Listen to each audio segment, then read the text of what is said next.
Chapter 2. The Kindest Thing. Sunday afternoon, the 27th of August, 1939. "Let's take our pets down to the stream and play by the water," said Tilly. "I'll bring Tinker Bell's tent with us," said Rosie, gathering together a large piece of material with long strings hanging down from a crate in the den. "Good idea. Come on, Bonnie." With a sharp whistle, Tilly set off for the wood. It was another beautiful day, and the afternoon sun was hot in the clearing. The girls had swept out the old leaves which had fallen into the hut since Saturday, and pinned up some pictures Tilly had drawn in Sunday school. Sundays were always made her restless, with everyone expecting her to sit down and do something quietly. Dad mostly worked in the garden or listened to the radio. But Tilly felt the muscles in her legs almost screaming out for a long bike ride or a good run by lunchtime. "Grown-ups are so lazy," she grumbled to herself. "Why on earth does anyone ever need to sit down and be quiet? It's a complete waste of time." Now she was outdoors again, running through the woods with Bonnie and her best friend, and no grown-ups to bother them until tea time. At the stream, Rosie and Tilly stretched out the torn sheet, which Rosie had begged from Megan, and tied up two corners to the trees. Then they let the sides droop down to create a nice enclosure for Tinker Bell. "We don't want you to get lost in the wood, do we?" said Rosie, crawling into the makeshift tent and dropping a ball of wool. Tilly crawled in beside her, leaving Bonnie to drink from the stream. "Here, Tix, catch!" called Tilly as she grabbed the ball and threw it up in the air. The girls giggled as Tinker Bell sat up, her head cocked on one side, ears pricked, watching the ball curve up. Then, quick as a flash, she leapt up and grabbed it with her front paws. "Hooray! World's cleverest cat!" cried Rosie. "I'd better see what Bonnie's doing," said Tilly. She crawled outside again and stood up, brushing herself down. Then, tucking her dress into her knickers, she pulled off her sandals and socks and slipped into the stream. Bonnie had waded over to the opposite bank and was scrambling out. "What is it, Bonnie Bonbons?" called Tilly as Bonnie ran over to the tree and started to scramble furiously in the ground with her front paws. Her little bottom stuck up in the air, wagging from side to side with sheer pleasure. Rosie popped her head out of the tent and called, "Everything all right?" Tilly shrugged. "Look at Bonnie, she's having so much fun, isn't she?" They both laughed as Bonnie sat up on her haunches and let out a loud woof and then burrowed down to start digging again. "Just coming up for air," said Rosie. "I'll go and see what she's found," said Tilly, and waded back into the stream. She was about to climb out when she heard Rosie cry out, "Tinker Bell's gone!" "Oh no," thought Tilly, and she turned round and splashed back. She can't have gone far. Rosie was pulling up the flaps of the sheet, hunting for Tinker Bell, and then she started tearing at undergrowth around the trees, calling, "Tinker Bell, come here. You'll get lost in the woods. Please come back." "Me and Bonnie will search this way," said Tilly, whistling for her dog. "You stay here in case she's nearby." Rosie nodded, and Tilly could see that she was close to tears as she continued to shake the bushes and call for her cat. Tilly set off towards the deeper part of the wood, poking gently in the undergrowth with a stick, Bonnie nosing the ground beside her. "We've got to find her, Bonds," muttered Tilly. "She's absolutely essential to Rosie, isn't she?"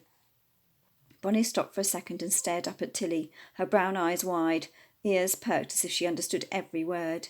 Then suddenly she gave a sharp woof and leapt forward.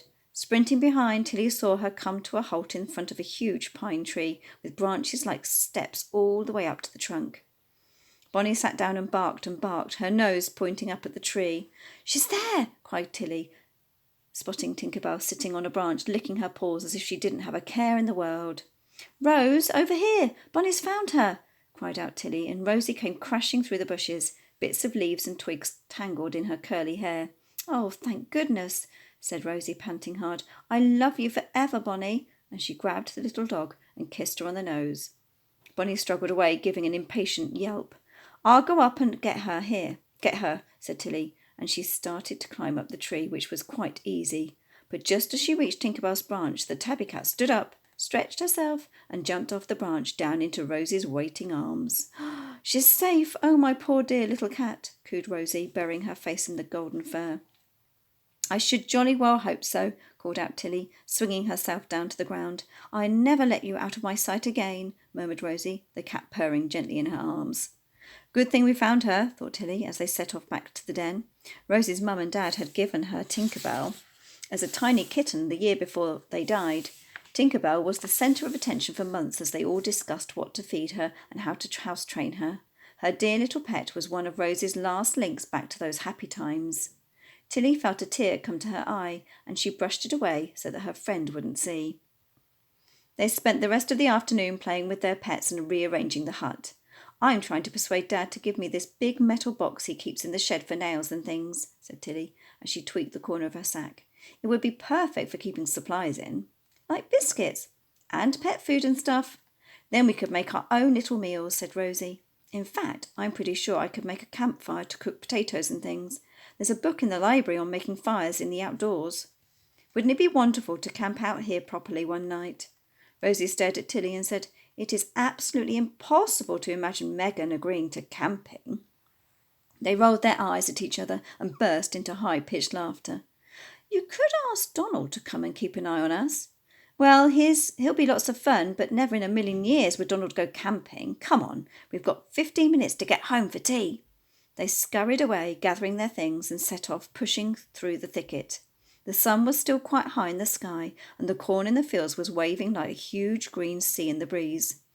Only a few days of freedom before school starts next week, thought Tilly, as she stood up on her pedals and raced towards the canal. Or the war starts this week. The war. That's all the grown-ups have talked about this summer. She overheard Mum and Dad murmuring in the living room every evening as she went upstairs to bed. They won't call you up, Wilf, not again. You did your bit last time in the trenches, Mum had said in the night before, in that worried voice she used these days. They'll call us up and never mind the trenches, Dad had growled. Tilly didn't know much about what Dad had done in the last war. He never talked about it. None of the fathers did. But my Dad's not scared of anything, she told herself, pedalling over the bridge. She couldn't imagine Dad, with his big muscles and long legs, ever being afraid. She and Rosie parted at the corner, and Tilly rode on to her house, wheeling her bike up the path, propping it in the side passage near the bin. She pulled her key out of the front of her dress, where it hung on a string around her neck, and opened the front door, letting Bonnie run in first. Go and wash your hands and then lay the table, Mum called from the kitchen. You're late. Dad's home already. Tilly ran upstairs, Bonnie hot on her heels, and went into the bathroom to wash her hands and drag a hairbrush through her long, tangled hair. She stared for a second in the mirror. I wish it was curly like Rose's, then I wouldn't need to brush it so much, she thought with a sigh.